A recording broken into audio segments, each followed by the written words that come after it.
Baik, bismillahirrahmanirrahim. Assalamualaikum warahmatullahi wabarakatuh. Nama saya Muhammad Khairul Rijal. NIM saya 192131065. Jadi saya dari kelompok 6 bersama dengan teman saya yaitu Angga Septiandaru. Perkenalkan, nama saya Angga Septiandaru, NIM 192131063. Nama saya Muhammad Abdullah Yasin, NIM 1921311062. Saya kelompok 6 menjelaskan tentang istihsan. Secara etimologi, istihsan berasal dari kata al-ihsan yang berarti sesuatu yang baik. Jika adanya huruf tambahan alif, sin dan ta, maka maknanya berubah menjadi menganggap sesuatu baik atau menganggap baik sesuatu. Nah, secara terminologi, istihsan adalah memandang lebih baik sesuai dengan tujuan syariat untuk meninggalkan ketentuan dalil khusus dan mengamalkan ketentuan dalil umum. Landasan dalil ada dari Al-Quran surat Az-Zumar ayat 18, yaitu yang berbunyi allazina yastami'una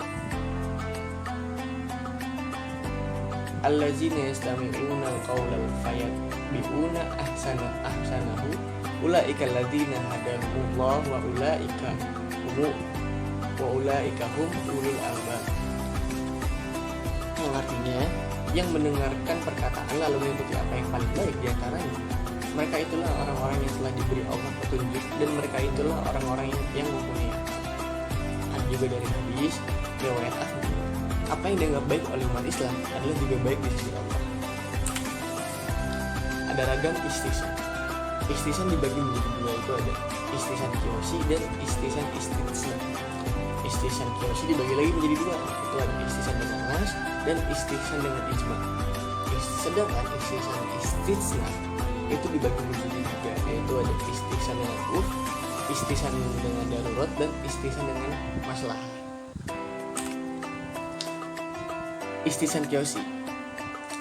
Istihsan kiyosi adalah suatu bentuk pengalihan hukum dari ketentuan hukum yang didasarkan oleh kias jali kepada ketentuan hukum yang didasarkan kepada kias khafi, karena ada alasan kuat untuk mengalihkan tersebut.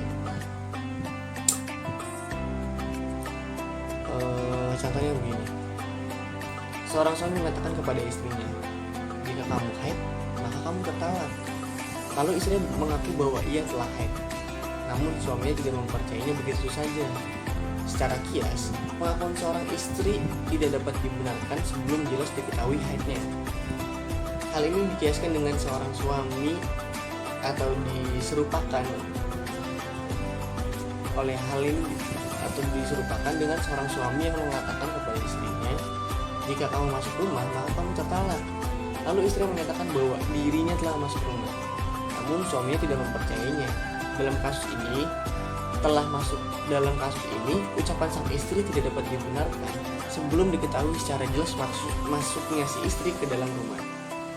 Sedangkan metode istihsan kiasi berkaitan dengan permasalahan talak yang digantungkan dengan terjadinya haid.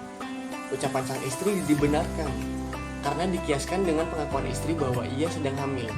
Karena dalam kasus ini, taklid atau penggantungan ini disandarkan pada hal-hal yang hanya dapat diketahui oleh seorang wanita. Jadi begitu. Pengertian istihsan istina adalah suatu bentuk pengecualian dari ketentuan hukum yang berdasarkan kepada prinsip-prinsip umum, berdasarkan kepada ketentuan hukum yang bersifat khusus. Istihsan istina tersebut dibagi menjadi 5, yaitu dengan istihsan dengan nas, dengan ijma, istihsan dengan urf, istihsan dengan darurat, dan yang terakhir istihsan dengan masalah. Dan saya akan menjelaskan istihsan yang pertama, yaitu istihsan dengan nas. Adalah pengalihan hukum dari ketentuan yang umum pada ketentuan yang lain dalam bentuk pengecualian, karena ada nas melainkan baik nas Al-Quran maupun As-Sunnah. Al-Quran adalah apabila ada seseorang yang berkata, aku bersumpah untuk mensedekahkan hartaku atau hartaku adalah sedekah, maka secara kias dia harus menyatakan semua miliknya yang dianggap sebagai harta tersebut. Dan istighsan yang kedua yaitu istighsan dengan ijma.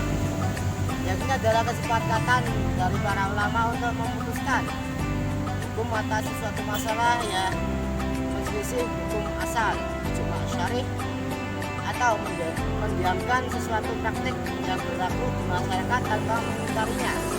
Contoh, akad yang terjadi dalam penggunaan air di kamar mandi umum dengan membayar sejumlah uang yang sudah ditentukan. Secara kias, akad seperti ini tidak diperbolehkan karena tidak adanya kepastian. Istighsan yang ketiga yaitu istighsan dengan pengecualian hukum dari sisi syariah yang umum berdasarkan kebiasaan yang berlaku pada masyarakat. Contoh, kebolehan mewakafkan benda-benda bergerak untuk pasang bahkan hanya berlaku pada benda-benda tetap dan tidak bergerak. Ini pekarangan, akan tetapi mewakafkan benda bergerak seperti itu menjadi boleh karena adanya kebiasaan di masyarakat yang membutuhkannya. Baik, saya akan lanjutkan istighsan dengan kedaruratan, yakni apabila dengan menggunakan dalil dan kaidah umum dipastikan akan berdampak kepada kesulitan dan kesempitan. Contohnya seperti ini, mencucikan sumur atau kolam yang terkena najis dengan metode kias. Sumur atau kolam itu tidak akan menjadi suci dengan membuang sebagian atau seluruh airnya. Membuang sebagian air tidak membuat suci air tersebut. Kemudian membuang seluruh air tidak pula menjadikan suci air yang baru yang bersumber dari sumur yang terkena najis yang sudah menempel di dasar sumur. Selanjutnya istighsan dengan maslahah, mengecualikan ketentuan hukum yang berlaku umum berdasarkan kemaslahatan dengan memberlakukan ketentuan lain yang memenuhi prinsip kemaslahatan. Kemaslahatan jadi mengenai kehidupan kita sehari-hari. Contoh seperti ini, ada seorang wanita yang berobat kepada dokter laki-laki. Menurut kaidah umum atau kias, seorang dilarang melihat aurat orang lain, tetapi dalam keadaan tertentu seorang harus membuka bajunya untuk diagnosa penyakit tertentu. Maka untuk kemaslahatan diri orang itu, menurut kaidah istighsan, seorang dokter boleh melihat aurat wanita yang berobat kepadanya.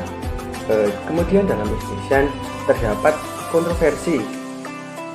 Ada perbedaan pendapat para ulama mengenai keujahan istighsan sebagai salah satu dari hukum yang ada yang menerimanya dan ada pula yang menolaknya. Pertama, ulama yang menerima keujahan istighsan. Pendapat ini dipegang oleh